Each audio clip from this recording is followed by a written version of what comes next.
Hola a todos y bienvenidos a otro video más de Misterios sin resolver, donde repaso cada escena del manga de One Piece y enlisto todos esos diálogos y escenas interesantes de cada saga que nos dejaron interrogantes que hasta el día de hoy no tienen respuesta. La saga de Thriller Bark es la más pequeña de todas en el manga, no tiene arcos de transición y la duración de los eventos después de derrotar a Moria es muy corta. Sin embargo, no por eso deja de estar lleno de misterios. Y si Skypiea está plagado de simbolismos y paralelismos, y en Enies Lobby abundan las referencias al siglo vacío, lo que en Thriller Bark tiene es referencias a posibles personajes clave de la historia, pasada y tal vez futura, del mundo de One Piece. En el transcurso de este video verás a qué me refiero. La saga de Thriller Bark abarca desde el capítulo 442 del manga y hasta el 489. Y si eres nuevo en esta sección, te aviso que la mini historia de Enel, que es contada en parte en algunas portadas de esta saga, ya tuvo su propio video de Misterios sin resolver, el cual podrás encontrar en la lista de reproducción en la descripción de este video, y por tanto, no hablaremos de ella aquí. Sin más que decir, comencemos. La saga inicia rápidamente con la llegada de los Mugiwara al Florian Triangle, y su encuentro con Brook. Es interesante que Brook nos menciona en el capítulo 442 que lleva décadas sin ver a un solo ser vivo, y lo menciono dado que se dice que en el Florian Triangle desaparecen cientos de barcos al año. ¿Cómo es que jamás se topó con alguno de ellos? En el capítulo 443, Brook nos describe que su tripulación fue aniquilada por personas muy poderosas. Recuerdo que repasaríamos más adelante en la saga, pero nos queda la duda, ¿quiénes fueron los que acabaron con la tripulación de Brook? ¿Serán personajes irrelevantes para la historia o en realidad hay más detrás de este evento? En ese mismo capítulo, Brook nos muestra que al perder su sombra a manos de Moria, es incapaz de reflejarse en un espejo o tomarse una fotografía. Y esto es un elemento más de la intrigante lista de fenómenos que se desencadenan por los efectos de la fruta Kage Kage no Mi. Es una de esas habilidades de fruta del diablo, tan versátiles y misteriosas, que merecen su propio video. Y en el mismo capítulo, Brook nos dice que la isla Barco, Thriller Bark, viene desde el West Blue y por tanto no tiene campo magnético. Pero surge una pregunta interesante. ¿Quién se encargó de construir tal barco? No me parece que Moria, ni Absalom, Perona o Hogback tengan semejante habilidad como carpinteros. Tampoco me parece probable que los carpinteros de Water 7 se involucraran en su construcción.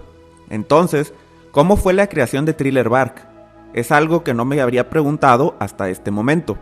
En el capítulo 448 aprendimos que Sindri, la acompañante de Hogback, llevaba muerta desde hacía bastante tiempo, pero es interesante saber que era parte de una familia aristocrática y su nombre completo es Victoria Sindri. ¿Existe la posibilidad de que conozcamos más de su familia en el futuro? Dada su conexión con la nobleza, ¿será que su familia es importante en algún reino que veremos más tarde? En ese mismo capítulo, vemos por primera vez uno de los personajes más enigmáticos del mundo de One Piece, el samurái Ryuma, o más bien el cuerpo de dicho samurái. En su tiempo, algunas personas notaron que este compartía nombre con el protagonista de un one shot que escribió Ichiro Oda llamado Monsters, y en un SBS, Oda confirmó que en efecto se trataba de la misma persona. Además, en el capítulo 450, Usopp reitera esto, estableciendo que existe la leyenda del samurái Ryuma, quien fue capaz de cortar a un dragón, hecho que se muestra en el one shot. Así que no solo es importante que Monsters es canon, que es el one shot al que me refiero, sino todo lo que esa historia implica, que es la existencia en el pasado de los dragones, y más aún, uno de los instrumentos más misteriosos de esa historia, el cuerno de convocar dragones. Te recomiendo que le des una leída a esa historia, pues es muy interesante, y tal vez en el futuro haga un video analizándola más a detalle. Pero Ryuma no es el único personaje con un pasado interesante que aparece en Thriller Bark. Su cuerpo, reanimado con la sombra de Brook, pertenece a una categoría completa llamada General Zombies, subordinados de Absalom. Todos estos, en palabras del mismo Absalom, son guerreros de tiempos antiguos, con cuerpos en un nivel completamente diferente a los demás zombies de la isla.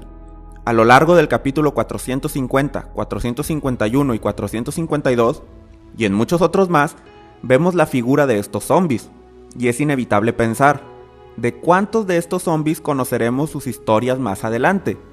¿Cuántos de ellos serán revelados en algún flashback, sin decirnos nada, solo para que algún fan descubra que su cuerpo coincide perfectamente con algún General Zombie? La historia nos da pistas que sugieren que esto va a suceder. En el capítulo 451 conocemos de nombre a uno de ellos, el Capitán John, que había sido mencionado por Baggy tiempo atrás en la historia. Más tarde en el manga nos darían más información de él, y es de esperarse que en el futuro sepamos aún más de su apariencia en vida, la causa de su muerte y tal vez sus habilidades. Y algo intrigante es que se parece bastante a la doctora Kureha. ¿Serán hermanos o parientes de alguna forma? En el capítulo 452 tenemos más referencias a estos General Zombies, que parecen haber sido puestas deliberadamente por Oda cuando escribió el capítulo, solo para traerlas de vuelta muchísimos años después. El zombie Bujichuk nos describe a los General Zombies de esta forma: el líder de los caballeros de cierto reino, un criminal brutal, un samurái legendario, un pirata, un artista marcial. De ellos, sabemos que Ryuma es el samurái y probablemente el pirata es el Capitán John. ¿Pero y los otros? No sé ustedes, pero esto me suena a que cada uno de ellos va a tener su aparición en la historia, así que estén atentos, porque tal vez, al final de One Piece, Thriller Bark estará lleno de curiosidades e easter eggs. Y en ese mismo capítulo nos introducen a otro General Zombie, Jigoro del Viento, y misteriosamente Oda enfatiza mucho en su pasado: un viejo legendario y obstinado, un maestro espadachín que mató a 7000 piratas para defender a su familia. Murió a la edad de 59. ¿No les parece demasiado detalle? Yo creo que en el futuro vamos a conocer qué sucedió ese día, que Jigoro mató 7000 piratas, y tal vez lo sabremos de la boca de esos familiares que salvó, o bien de sus descendientes.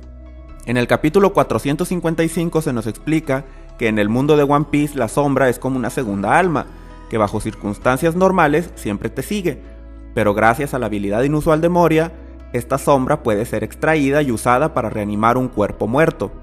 Dado que el tema de las almas es uno muy controversial e importante en el mundo de las teorías, este concepto genera muchas preguntas alrededor de él, de las cuales abordaré algunas más adelante en este video.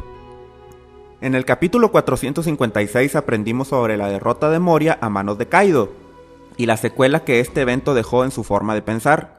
Es interesante cuestionarnos qué sucedió exactamente en ese momento. ¿Será que algunos de los cuerpos de los zombies de Moria eran parte de su tripulación original? Me gustaría ver este evento en algún flashback, o tener alguna mención más detallada. Y en el mismo capítulo tenemos otra declaración interesante relacionada con las sombras. Brook nos enseña que la sal es capaz de purificar a los zombies, pues al tener una habilidad de fruta del diablo, la sal actúa como el mar, anulando la técnica. Pero eso nos hace preguntarnos: si se supone que el agua dulce también inutiliza a los usuarios de frutas, ¿cómo es que funciona entonces la sal? ¿Realmente es la sal responsable de esta interacción entre los usuarios y el mar? ¿O es al revés, y en realidad la sal tiene efecto porque venía del mar? Si se usara sal sintetizada químicamente en el laboratorio y no extraída del mar, es decir, cloruro de sodio puro, ¿tendría efecto? ¿Qué pasaría si un usuario de fruta come demasiada sal? ¿Qué opinan ustedes sobre todo esto? Si les parecían suficientes las referencias al pasado de los General Zombies, ahora vamos con el más misterioso de todos ellos. En el mismo capítulo 456, Moria está muy feliz pues ahora tiene la sombra de Luffy y podrá reanimar al zombie número 900, el más poderoso de todos. Hogback menciona que encontró su cuerpo en el país del hielo y que en vida, hace 500 años, convirtió el país que lo arrestó en su propio territorio y creó un país de villanos. El guerrero conocido como el demonio mismo, Ors. Ors es un gigante colosal, con un tamaño que supera al de cualquier gigante ordinario. Es catalogado como un gigante, pero no está relacionado a Elbaf. Más tarde en la historia se nos darían más detalles sobre él, e incluso conoceríamos a uno de sus descendientes. Así que tal vez, en el futuro daremos un vistazo al pasado y conoceremos más a detalle su vida, y probablemente la causa de su muerte también. En el capítulo 462 se hace mención a otro dato del pasado de un personaje, pero esta vez es Brook. Y sí, sabemos sobre el tiempo de Brook como parte de los piratas Rumbar, pero hay algo más. Antes de ser pirata, él fue el líder de un convoy de batalla en cierto reino desconocido. Y este hecho no solo es referenciado en este punto de la historia, ¿Qué nos quiere decir Oda con todo esto? ¿Hay algo más que saber sobre Brook? Porque esta información no parece trivial. Brook lo mencionó en su batalla con Ryuma en relación a su técnica estrella, el Hanauta Sancho y a Hatsugiri. Brook se molesta y dice que Ryuma solo tiene su sombra, pero no sabe nada del pasado ni de sus recuerdos, y que cuando formaba parte del convoy la técnica tenía otro nombre, Requiem Lavanderol. Pero sus compañeros, y no queda claro aquí si se refiere a los piratas Rumbar o a sus compañeros del convoy, renombraron la técnica y le pusieron Hanauta Sancho y a Hatsugiri. Me parece que este evento fue muy importante para Brook y tuvo un valor sentimental alto, pues él le dice a Ryuma que no utilice ese nombre, y que en algún momento veremos más sobre el pasado de Brook y cómo fue que se volvió pirata. En el capítulo 465 vemos la pelea entre Perona y Usopp, y destaco esto pues la fruta de Perona, la Horo Horo no Mi, es otra de esas cuyas habilidades van más allá que las de una fruta común. Es capaz de generar entidades similares a fantasmas llamados Hollow. Incluso ella misma puede salirse de su cuerpo como un Hollow especial que tiene su apariencia. Puede crear bombas con estos seres y tiene el poder de cambiar el estado de ánimo de las personas utilizando Negative Hollow, además de usarlos para recabar información de lugares lejanos. ¿Qué son estos Hollow? ¿Serán parte del alma de Perona o son algo diferente? En el capítulo 467 vemos la conclusión de la batalla entre el samurái Ryuma y Zoro, y lo interesante aquí es que la herida que Zoro le hace se enciende con llamas color azul. ¿De dónde provendrán estas llamas?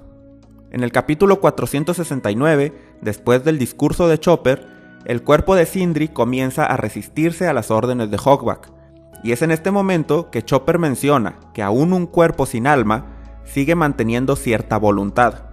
La palabra voluntad usada aquí no fue haki, pero ¿estará esto relacionado al haki? ¿Será que la voluntad del cuerpo controla el haki de armadura y la voluntad del alma el de observación? ¿O solo estoy sobreanalizando? ¿Qué opinas tú? En el capítulo 470, Robin recuerda el nombre de Ors como el demonio de la leyenda, capaz de mover continentes. Este hecho hace aún más interesante la historia de este personaje. Y en el capítulo 472 aparece el Shichibukai Kuma, uno de los personajes más misteriosos de la historia de One Piece. Y sí, digo mucho eso, pero es que hay muchos personajes muy misteriosos. Pero lo que llama mi atención en esta ocasión es la Biblia que siempre carga. ¿Qué clase de libro es? ¿Será un equivalente a la Biblia del mundo real? En el capítulo 473 se nos dice que su apodo es Kuma el Tirano, y que en algún momento fue considerado el pirata más cruel en el mar. En ese mismo capítulo, Zoro habla acerca de la enorme dureza de Shusui, al ser una espada negra. Este es probablemente uno de los primeros indicios en la historia del ahora característico color negro que aparece al usar el haki de armamento. La pregunta interesante es, ¿cómo es el proceso para que una espada pueda volverse negra? En el capítulo 476, Lola y sus aliados utilizan a Luffy como recipiente de una de las sombras que habían capturado de la purificación de zombies, y posteriormente usarían 100 para formar a Nightmare Luffy. Menciono esto pues me parece interesante lo siguiente. Existe la teoría de que las frutas del diablo tienen un alma, y que si comes más de 2, explotas por una sobrecarga. Pero aquí vemos cómo Luffy puede albergar hasta 100 sombras en su cuerpo sin explotar. ¿Será que las sombras funcionan distinto a un arma real? ¿O es esta una prueba de que las frutas del diablo no funcionan con almas? En ese mismo capítulo, Moria manipula la forma de la sombra de Ors para que pueda usar ataques similares a los de Luffy. Y aquí me surgió otra pregunta relacionada con el tema de las almas y de las sombras. Los zombies de Moria son capaces de generar una sombra propia. Y no me refiero a la sombra que los reanima, sino a la sombra que se proyecta por su propio cuerpo. ¿Será posible que a su vez Moria pueda remover la sombra de un zombie? Por ejemplo, ¿qué pasaría si Moria le quita al zombie de Ors su sombra? ¿Qué personalidad tendría esa sombra? ¿La de Luffy o la del verdadero Ors? ¿O será que la sombra de un cadáver carece de propiedades como alma? En el capítulo 477, Chopper nos aclara que Ors murió en el pasado a causa de hipotermia, pues mientras estaba en el país de hielo no traía protección contra el frío, Esta es otra pieza de la historia de Ors que espero conozcamos en el futuro.